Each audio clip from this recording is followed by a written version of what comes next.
Bonjour à tous et bienvenue sur la revue auto pour un nouvel essai avec cette fois-ci le nouvel Audi Q3.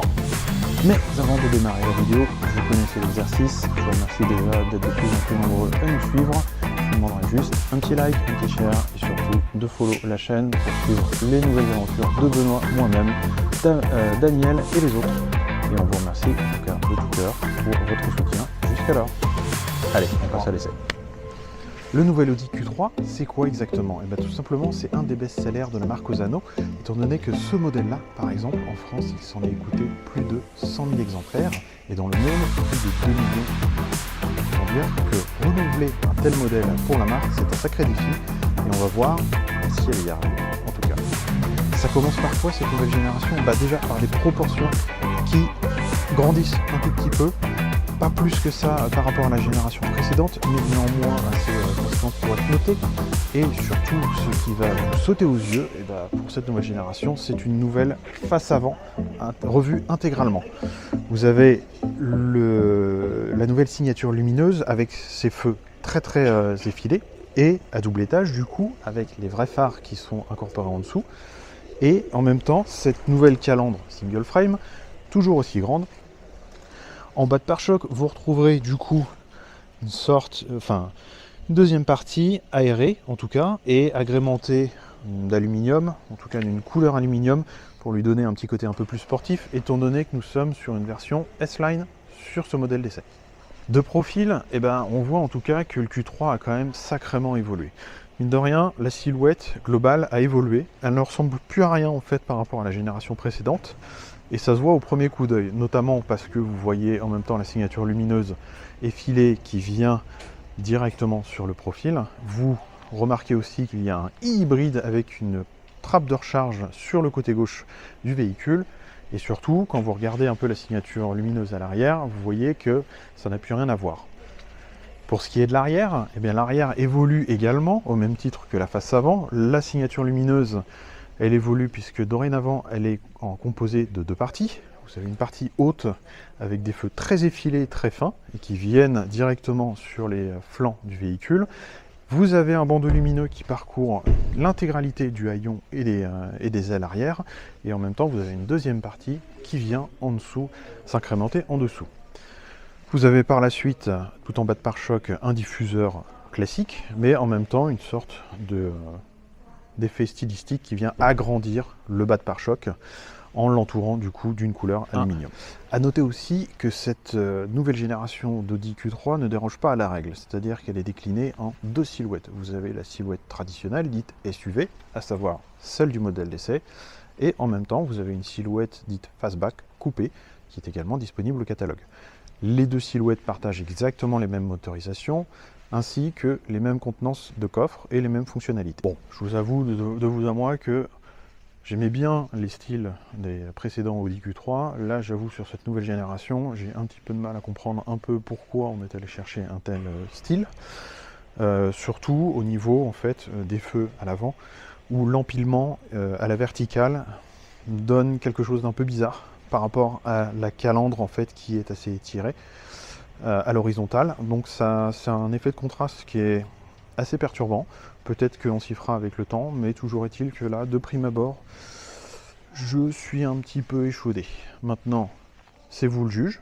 Donc je vous laisse me dire en commentaire éventuellement si vous aimez ou pas ce nouveau style, ce que vous en pensez, ou limite si vous préférez le nouveau style à venir qui a été introduit avec le dernier récent concept car Audi C. Mais avec autant de changements à l'extérieur, est-ce que la marque s'est risquée du coup à prendre autant de risques pour l'intérieur? Eh bien c'est ce que je vous propose de découvrir du coup. Tada! Nous voilà à l'intérieur du nouvel Audi Q3. Je vous fais d'abord le petit tour du propriétaire. Vous m'excuserez pour l'éclairage, mais il y avait très peu de lumière.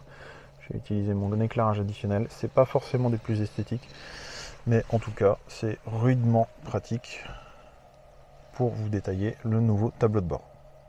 Donc déjà, sur ce nouveau tableau de bord, qu'est-ce qu'il faut noter? Tout simplement que vous avez aujourd'hui deux grands écrans à disposition dans une ligne continue et en même temps incurvé vers le conducteur, ce qui est plutôt agréable à regarder et à utiliser également. Deuxièmement, vous avez aussi un nouveau volant. Alors le nouveau volant, Il conserve en tout cas une silhouette un peu traditionnelle. Vous retrouvez en même temps des boutons pseudo-tactiles sur le volant, ce qui peut être un peu agaçant à la longue, mais j'y reviendrai un peu plus tard sur les essais routiers. Et surtout, là où la marque en tout cas a souhaité réinventer, on va dire, une partie des fonctionnalités du cockpit, et c'est en introduisant en fait une nouvelle manière d'intégrer à la fois les commandes d'essuie-glace, les commandes de boîte, les commandes de phare sur une sorte de lame qui parcourt du coup tout l'arrière du volant. À manipuler, ça donne quoi? C'est assez déconcertant au départ, dans le sens où vous n'êtes pas habitué justement à une telle position. Néanmoins, avec le recul et en même temps avec les heures passées à son volant, ça finit par tomber plutôt bien dans la main. Je vous le détaille au moment de me filmer durant le roulage du véhicule. Ce qu'il faut savoir aussi également, c'est que vous avez un affichage tête haute, ce qui est ici, je ne sais pas si on le voit, mais en tout cas, sachez qu'il y en a un. Il récupère à la fois les infos de vitesse et les infos du GPS quand celui-ci est activé. Vous retrouvez du coup le Digital Cockpit, donc vous avez la possibilité de configurer à loisir l'affichage des compteurs. Pour ce qui est de la partie GPS, je vous le détaillerai un petit peu plus tard en roulant. Néanmoins, c'est de bonne qualité, c'est de bonne facture. En parlant de qualité d'ailleurs, il est à noter en fait que la marque a perdu un petit peu de sa superbe par rapport aux années précédentes. Il faut quand même le souligner. Mais pour le coup, elle a essayé de faire quelques efforts, en tout cas, puisqu'on note des matériaux qui sont plutôt de bonne facture, notamment ici.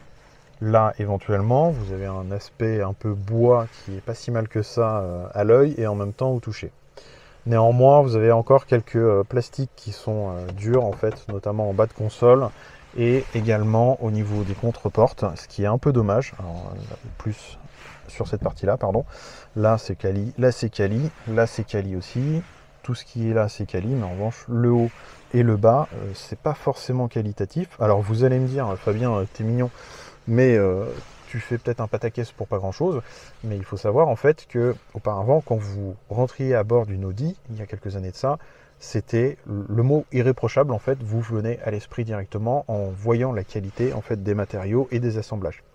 Aujourd'hui, je vais vous dire à peu près une dizaine d'années après, du coup on n'est plus sur le même constat, on est sur un constat où c'est pas mal, mais en comparaison en fait de la concurrence, notamment chez Mercedes qui met le paquet sur la qualité des matériaux, je vous renvoie d'ailleurs à mon essai de la nouvelle Mercedes CLA, il faut savoir en fait que là, cet Audi Q3, il est quand même un peu en deçà de tout ça, ce qui est dommage.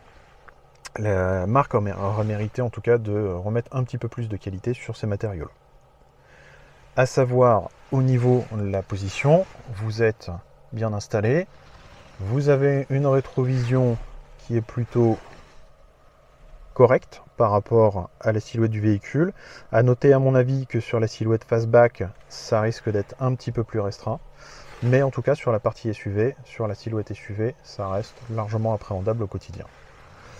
Et je vous vois venir, c'est bien beau de détailler l'avant, mais ce serait bien de détailler l'arrière. Écoutez, c'est parti, on y va. Allez, on passe à l'arrière. Écoutez, ça m'a l'air pas si mal que ça. De prime abord, en tout cas, il y a de l'espace. Et c'est même plus que de prime abord, parce que, mine de rien, quand on rentre dedans, il y a de la place. Il y a de la place au niveau des genoux. Et ça, c'est très bien pensé de la part de la marque, car ils ont creusé, en fait, les assises de devant pour récupérer un peu de place. Vous avez une cave au pied qui permet, en tout cas, d'y loger les pieds sans difficulté. Là, franchement, pour les longs trajets, c'est tout bénef pour les passagers à l'arrière. Et surtout, vous avez une banquette qui peut coulisser. Alors, elle peut coulisser, c'est pas forcément à l'avantage, on va dire, du passager arrière, puisque là, au moment où je montais, elle était reculée au maximum. En revanche, c'est très bénéfique pour le volume de coffre. Et je vous y emmène d'ailleurs juste après. Pour ce qui est du volume de coffre, c'est pas compliqué. La marque a réussi un petit tour qui est assez intéressant, à savoir d'avoir une contenance de coffre qui est identique entre la version SUV et la version fastback, à savoir 488 litres pour les versions motorisation classique, donc mild hybride et non pas hybridation rechargeable. En revanche, vous perdez automatiquement du volume de coffre pour ce qui est de l'hybridation rechargeable, étant donné que ce volume chute à 375 litres. Néanmoins, comme je vous l'ai expliqué juste auparavant, vous pouvez ajuster la banquette de devant pour récupérer un peu de volume de coffre. Et si vous rabattez les sièges, ce volume, en tout cas, ira jusqu'à 1293 litres pour cette version hybride rechargeable et 1386 litres, en tout cas sur la version SUV, avec une motorisation classique, contre 1289 pour la version fastback. Du coup, au niveau ajustement, c'est intéressant, mais ça nécessitera quelques efforts de votre part, étant donné que la tablette se situe assez basse par rapport au volume de coffre. Vous avez une trappe, un plancher qu'il est possible de bouger pour éventuellement, si vous n'avez pas de caisson basse ni de galette de secours, y loger les câbles électriques, sans quoi il faudra composer avec dans le coffre, et mine de rien, ils prennent une certaine place. Et à partir de là, je vous souhaite en fait bon courage pour essayer de caser des choses. Alors, il faut relativiser dans le sens où vous avez certes une marge de coffre qui est assez haute. Je vous dirais, sur ce type de SUV, vous n'allez pas forcément faire de miracle. Mais au moins, quand vous franchissez cette marche-là, vous êtes directement au niveau du coffre, ce qui est un effort en moins pour vous. Et derrière, ce qu'il faut savoir, c'est qu'il y a un aspect, en tout cas, qui est cubique à l'intérieur, ce qui fait que pour charger des gros volumes, c'est un peu plus pratique que d'avoir un intérieur, si vous voulez, qui est incurvé, où vous perdez fatalement du volume de chargement. Là, pour le coup, en retirant la tablette, il est quand même possible en fait de caser quelques meubles ou d'aller faire quelques courses avec pas mal de choses de chez Ikea, sans pour autant vous casser la tête à essayer de réagencer ça différemment.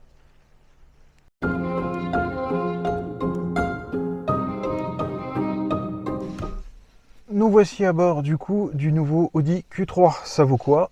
Écoutez, je vous propose de partir direct et de le découvrir.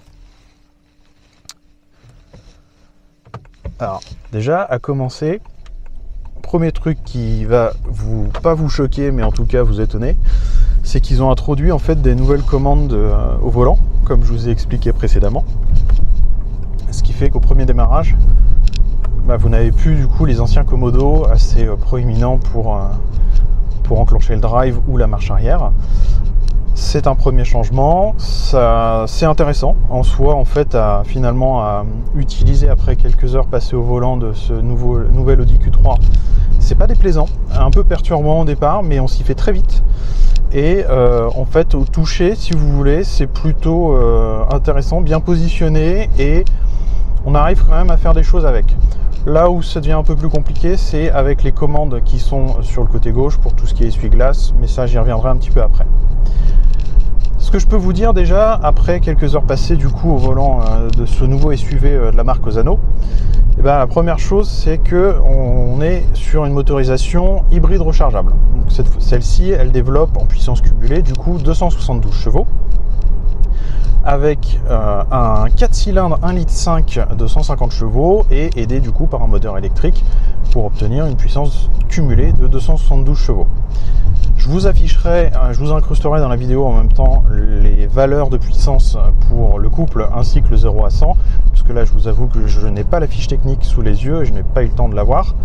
Mais néanmoins, étant donné la puissance cumulée, ça peut être intéressant. Il faut nuancer quand même peut-être avec le poids, où c'est là où ce sera un petit peu moins, sympa, si vous voulez, étant donné que finalement on parle quand même d'un SUV de gamme de segment moyen et en version hybride rechargeable, donc avec beaucoup de poids. Mais j'en reviens du coup à la conduite de ce Q3.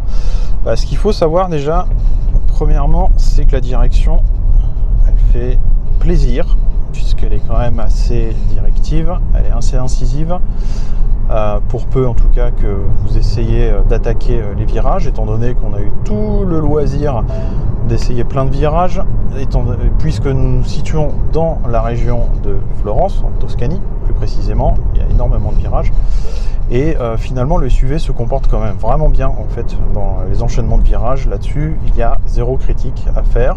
Les mouvements de caisse sont très bien contenus, d'autant que vous bénéficiez de la suspension adaptative sur ce modèle-là, en tout cas, qui elle lisse impérialement en fait toutes les imperfections sur la route, mais en même temps, elle corrige très bien en fait l'assiette du SUV, surtout quand vous vous attaquez un peu plus dans les virages. Donc il y a très peu de mouvements de caisse qui sont générés, ce qui fait que ça renforce en même temps le confort de conduite. Vous n'avez pas l'impression d'être ballotté en fait à gauche à droite lorsque vous le conduisez.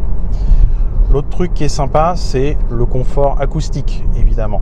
La marque, vous savez, Audi, c'est une marque premium, donc qui se veut en tout cas assez stricte, en tout cas, et sur les l'ambiance sonore et en même temps et surtout en fait la protection des occupants par rapport à tout ce qui est bruit environnement.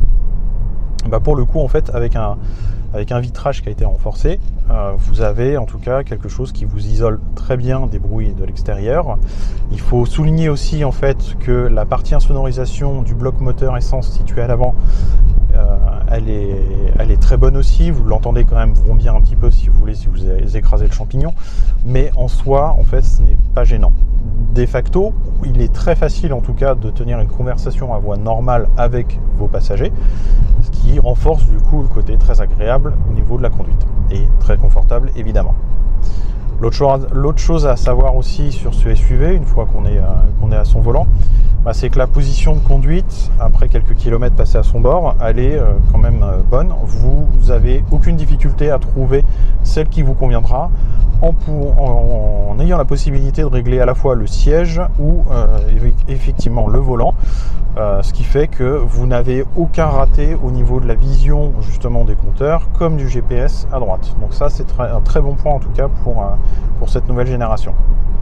À savoir d'ailleurs que cette génération récupère de nouveau le système de navigation dans les compteurs, puisqu'apparemment ça avait disparu sur la génération précédente. Ça reste très agréable visuellement, les informations en tout cas sont bien distillées, vous avez en même temps l'affichage tête haute qui vient en donner un petit peu plus, même si à mon sens pour du premium c'est un peu trop juste, il y a très peu d'informations qui sont données, ils auraient pu faire un effort là-dessus, là où la concurrence en tout cas elle essaye d'en envoyer un petit peu plus plein les yeux avec un affichage tête haute qui est plus fourni en informations et en même temps visuellement plus enrichissant. Autre chose à savoir aussi, c'est qu'au niveau des performances, si j'ai pas les chiffres en tête là, il faut savoir en fait qu'il se débrouille quand même très bien. Je mets une nuance, évidemment il se débrouille très bien avec la batterie pleine, puisque avec la batterie déchargée, c'est fatalement des kilos supplémentaires à traîner pour ce pauvre petit 4 cylindres de 1,5 litre de cylindrée. Donc quand tout est chargé, quand vous jouez réellement le jeu de l'hybridation électrique, et en fait le SUV est assez performant. En tout cas, les reprises se font vraiment très rapidement. Le train avant, il n'est pas trop débordé. Là, j'ai eu quelques petits cas de figure, mais c'est normal puisqu'il a plu en fait durant la journée, donc j'ai une route qui est un peu grasse par moment. Mais en dehors de ça, je n'ai pas remarqué, si vous voulez, de comportement anormal au niveau du passage de la puissance aux roues avant, puisque je rappelle que même si vous avez deux moteurs sur cette version-là, il s'agit avant tout d'une traction. Il y aura une version Quattro qui sera prévue pour 2026, mais ce sera uniquement avec la motorisation diesel, en sachant d'ailleurs, petit aparté au passage, que vous disposez de 3 motorisations au lancement de ce SUV. Vous avez un diesel 4 cylindres de 150 chevaux, vous avez un essence mild hybride, donc hybridation très légère de 150 chevaux, et vous avez du coup cette version hybride rechargeable de 272 chevaux, si je dis pas de bêtises, en puissance cumulée. J'en reviens du coup au niveau des performances de ce SUV. Si les accélérations sont vraiment très bonnes, en tout cas quand tout est chargé, pour le freinage, c'est là où je suis un petit peu plus mitigé, si vous voulez. Étant donné en fait que on va retrouver le même travers que l'on a sur les véhicules électriques et les véhicules hybrides rechargeables, à savoir une pédale de frein qui est spongieuse, et du coup c'est assez désagréable comme sensation. Mais je vous avoue que sur celui-ci, là il a fallu vraiment aller chercher encore plus loin le freinage avant de sentir que quelque chose se passe, si vous voulez. Donc c'est un peu dommage. Ça veut dire qu'en conduite dynamique, il faudra quand même bien penser à anticiper. Vous allez me dire, avec du poids supplémentaire, c'est tout à fait normal. Mais pour X ou Y raison, vous avez besoin d'accélérer et de refreiner derrière, il faudra quand même faire attention à ça. Néanmoins, si vous êtes sur une conduite normale au quotidien, dites-vous en tout cas que ce sera suffisant avec de l'anticipation. Ce SUV est avant tout destiné à la famille, il est avant tout destiné à pouvoir se mouvoir sans difficulté aussi bien en environnement urbain que extra-urbain. Voilà, c'était juste pour faire la parenthèse là-dessus. Gardez-le à l'esprit si jamais vous venez à l'essayer ou si vous venez à l'acheter. Autre chose aussi, il faut avouer en fait qu'au niveau des équipements qui sont embarqués, les deux écrans sont quand même très agréables à avoir sous les yeux et à consulter quand il y a besoin. C'est pas l'interface est quand même propre, plutôt fouillée, et ça distille en tout cas le bon nombre d'informations par rapport à ce qui est nécessaire d'afficher. J'en reviens aussi à ça, les commandes sur le volant donnent la possibilité en fait de switcher sur différentes vues sur les compteurs, ce qui est très bien. Le seul truc qui est moins bien, c'est qu'au niveau des commandes au volant, en fait, vous en avez une palanquée et c'est un peu dommage, d'autant qu'elles sont un peu sur du tactile, semi-tactile, ce qui fait que quand vous prenez le volant comme moi à ce niveau-là, au niveau médium, vous avez tendance à avoir les paumes en fait de vos mains qui viennent effleurer d'autres boutons et activer certaines fonctionnalités, ce qui est un peu dommage. Mais néanmoins, si vous le prenez effectivement sur la position traditionnelle, vous n'avez pas cette problématique-là. Ce sera à vous de voir ce qui vous convient le mieux. À savoir que les aides à la conduite, là où vous retrouvez exactement la même chose que chez les autres constructeurs, l'avantage c'est qu'ici la marque a pensé en tout cas à désengager très rapidement les aides à la conduite. Alors ce n'est pas un bouton unique qui désactive tout d'un coup, mais en revanche c'est un bouton de raccourci vers tous les équipements à désactiver, tac tac tac, et à partir de là c'est fait. Donc c'est assez intuitif, c'est assez rapide, c'est bien pensé, ça va vous soulager en tout cas. Et si jamais vous ne pensez pas à le faire, en tout cas vous avez un raccourci pour désactiver l'alerte de vitesse dépassée qui est désactivable via une seule pression sur l'écran tactile du GPS. Au niveau de la consommation, donc comme je l'ai dit précédemment, vous êtes sur une motorisation hybride rechargeable, donc essence électrique. Là, si je regarde les chiffres en sachant que j'ai roulé donc plusieurs heures, surtout sur des petites routes et de la voie rapide, je cumule à l'heure actuelle, en tout cas, une consommation essence moyenne de 2,6 litres au 100. Vous allez me dire, c'est génialissime, oui, mais j'ai surtout consommé en fait l'électricité qui est stockée dans la batterie. Et à cet effet, après 114 km parcourus, il me reste 2% sur cette batterie-là, pour une consommation moyenne de 18,03 kWh. Si vous prenez ces chiffres séparément, vous allez vous dire, d'un côté c'est très bien, de l'autre côté c'est oui sans plus. Si en revanche vous les cumulez, vous allez vous apercevoir que ce n'est pas si mal que ça dans la réalité. Dans le sens où la consommation moyenne électrique vous permettra en tout cas d'aller chercher quand même un bon nombre de kilomètres en full électrique à bord de cette Audi Q3. La marque, elle annonce en tout cas une capacité pouvant aller jusqu'à 100 ou 120 km en full électrique, ce qui est déjà très impressionnant, puisque là, pour le coup, vous allez vous affranchir en fait de certaines contraintes que l'on pouvait avoir auparavant sur du full électrique, sur des motorisations hybrides rechargeables. Ce qu'il faut aussi savoir par rapport à ça, c'est que la puissance de recharge, du coup, elle est limitée à 50 kW sur ce SUV hybride rechargeable. Et de mémoire, il est donc possible de recharger sur une borne rapide l'intégralité de la batterie en 26 minutes. Ce qui reste plutôt correct, étant donné que c'est un véhicule à vocation urbaine. Donc, on peut partir du principe que vous allez surtout recharger en fait sur des endroits au moment d'aller faire vos courses ou autres. Cependant, tous les centres commerciaux ou tous les points d'intérêt comme ça ne sont pas équipés de bornes de recharge ultra rapides. Vous avez donc de la recharge classique en 11 ou 22 kW.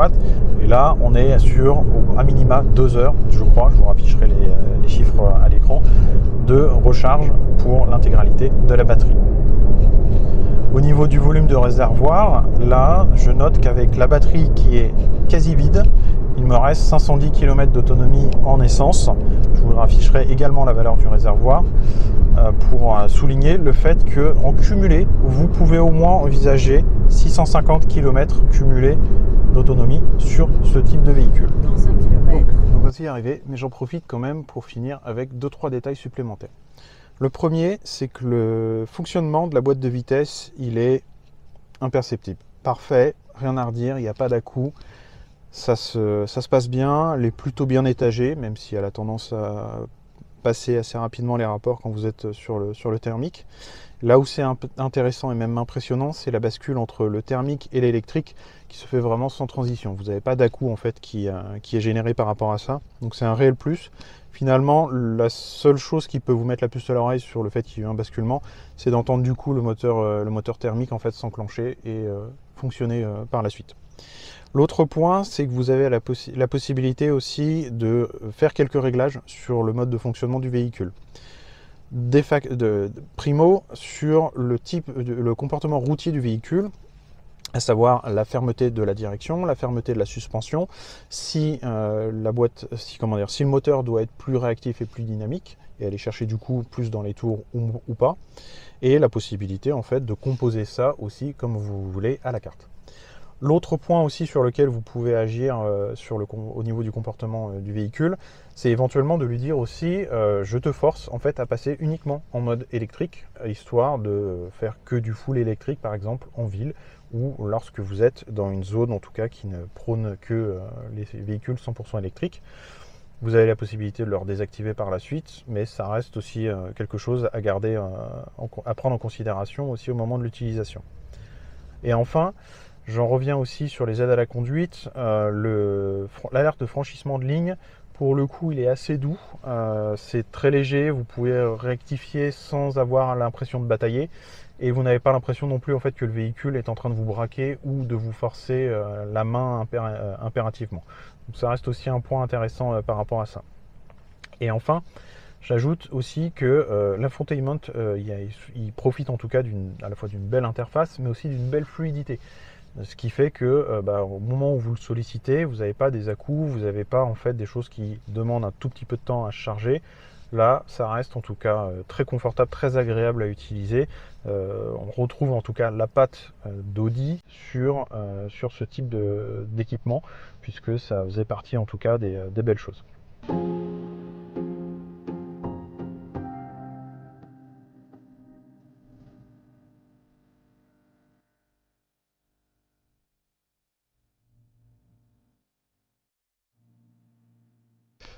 Bon, vous l'aurez compris, les conditions météo sont pas en rendez-vous, il n'a pas arrêté de flotter, la nuit qui tombe très rapidement, c'était pas forcément un essai très simple, mais on peut au moins tirer une première conclusion par rapport à ce nouvel Audi Q3, notamment sur la version PHEV que j'ai essayé toute la journée d'hier.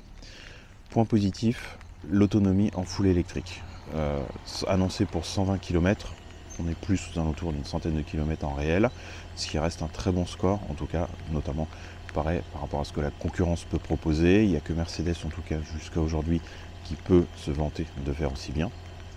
Mais en tout cas, ça reste une très belle performance. Les consommations qui restent plutôt maîtrisées aussi vont dans ce sens d'ailleurs. Deuxième point positif, les tarifs aussi. La marque a essayé en tout cas de rendre ce nouvel Audi Q3 beaucoup plus accessible. Alors ce qui peut soulever quelques interrogations sur le positionnement premium, Mais en tout cas, ils ont essayé de se démarquer par rapport à la concurrence. Je vous rafficherai du coup tous les tarifs à l'écran au moment où je parle. Troisième point positif, vous avez quand même un très bon niveau de confort au quotidien pour rouler, à la fois au niveau confort acoustique comme confort sur la route, grâce à la suspension adaptative qui fait des miracles. Autre point positif aussi, la banquette coulissante qui, mine de rien, peut apporter un réel plus au niveau du volume de chargement. Néanmoins, je mets un bémol sur le volume de chargement en contrepartie, étant donné que son volume est un peu plus faible du fait du PHEV, mais en même temps par rapport à la concurrence qui, elle, peut se targuer d'offrir à peu près 60 à 70 litres de capacité de chargement en plus à minima. Ce qui n'est pas rien si vous voulez partir, en tout cas avec la famille et des bagages. L'autre point, on va dire, à nuancer aussi, le feeling de la pédale de frein, mais uniquement sur cette version PHEV. Tout à l'heure, je vais tester une version TFSI 150 chevaux qui est micro-hybridée. Normalement, je ne devrais pas rencontrer cette problématique-là. Mais en tout cas, sachez que sur cette version PHEV, il faudra anticiper plus ou moins quand même une partie de vos freinages. Essayez d'utiliser en tout cas la régénération pour atténuer, on va dire, l'effet de vitesse. Autre point qui est à voir aussi, on va dire le style qui peut être clivant par rapport à ce que la marque propose actuellement. Là où j'avais quand même une nette préférence, si vous voulez, pour les précédentes générations qui étaient un peu plus posées, un peu plus premium. Ici, c'est beaucoup plus nuancé, on va dire. Le parti pris, il est assez fort. Donc on aime ou on n'aime pas, c'est à vous de juger. Moi, pour ma part, perso, je reste plus ancré sur les précédentes générations. Au final, ce qu'il faudra retenir sur cette version PHEV de l'Audi Q3, c'est que ça reste quand même une bonne proposition dans l'ensemble. Néanmoins, par rapport à ce que la concurrence peut proposer, il faudra se poser les bonnes questions sur l'utilisation réelle de ce véhicule-là. Si c'est vraiment pour faire de très longs trajets avec la famille, peut-être que ce sera un peu juste. Si en revanche, c'est pour une utilisation urbaine avant tout, avec un bon nombre d'enfants ou un bon nombre de passagers, ça devrait convenir sans problème, en tout cas, à votre usage quotidien. Je vous laisse, je vais aller essayer la version TFSI, je vous proposerai d'ailleurs un article papier sur celui-ci parce que je n'aurai pas forcément le temps de faire une vidéo. En attendant, je vous remercie d'avoir suivi, je vous remercie de votre indulgence, je vous remercie de votre soutien, je vous souhaite une excellente journée et je vous dis à très bientôt pour un autre essai. Ciao.